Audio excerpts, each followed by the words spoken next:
Assalamu alaikum wa rahmatullahi wa barakatuh. Hapa tuko katika mji wetu wa Siu, na huu ndio msikiti wa Potoveni katika mtaa wa Shindayua. Huu ni msikiti wa zamani sana, kama tarehe inavyotuambia mwaka wa 502 Hijria ndio umeasisiwa msikiti huu. Na alhamdulillah msikiti umeendelea mpaka sasa tuko nao. Na msikiti wenyewe kwa hakika umepitiwa na miaka mingi katika kurekebishwa, mpaka ukafika wakati wa wazee wetu baada ya kumetupwa msikiti ikawa wao sasa ndio kujadidisha, na alhamdulillah wakajadidisha msikiti ukatumika zaidi ya miaka 60 au 70 hapo. Walakin kama tunavyofahamu jengo likikaa walataka kurekebishwa, na msikiti ulikuwa katika hali mbaya. Sakafu yake yaingia maji mvua mpaka ndani watu wakiswali, kuta zimevundika, vioo, kila kitu. Na tukakaa sisi na ndugu zetu mbalimbali katika kuurudisha katika hali nzuri.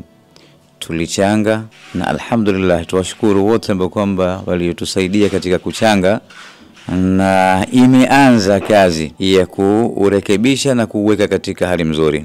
Kama mnavyoona hapa ndani tushaanza kazi ya kuregesha msikiti, walakin hatujamaliza. Kuna sehemu ya vioo, kuna kuta za nje, kuna sakafu ambayo kwa ndio umuhimu mkubwa, mvua ikiingia siingie ndani. Kwa hivyo inshallah tunahitaji misaada yenu tena ili kulikamilisha jengo hili la Mwenyezi Mungu Subhanahu wa Ta'ala.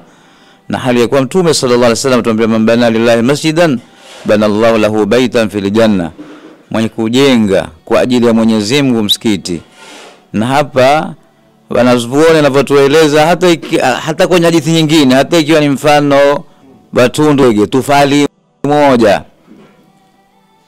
kwa hivyo Mwenyezi Mungu atakujengea kasran, jumba kubwa ndani ya pepo. Mtu asidharau, yawezekana shilingi 100 yako ikawa ina thamani mbele ya Mwenyezi Mungu kuliko mamilioni. Kwa hivyo inshallah tujitolee, inshallah likamilike jengo hili, tupate kurejea kuswali hapa ndani kwa hali ambayo kwamba itakuwa ni mzuri. Wassalamu alaikum wa rahmatullahi wa barakatuh. Pia inshallah mtaziona namba ambazo kwamba tutaziweka katika mtandao huu, itakuwa ni open albab maftuh liljamii. Yote ambaye kwamba atakaye kusaidia inshallah mlango uko wazi, na inshallah zitafika kwa bahusika, na tutaraji mambo yatakwenda kwa njia nzuri. Wassalamu alaikum wa rahmatullahi wa barakatuh. Bismillahirrahmanirrahim.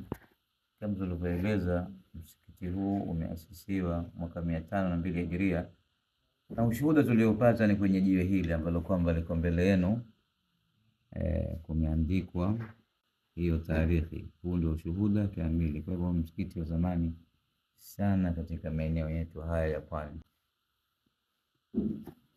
Shukrani.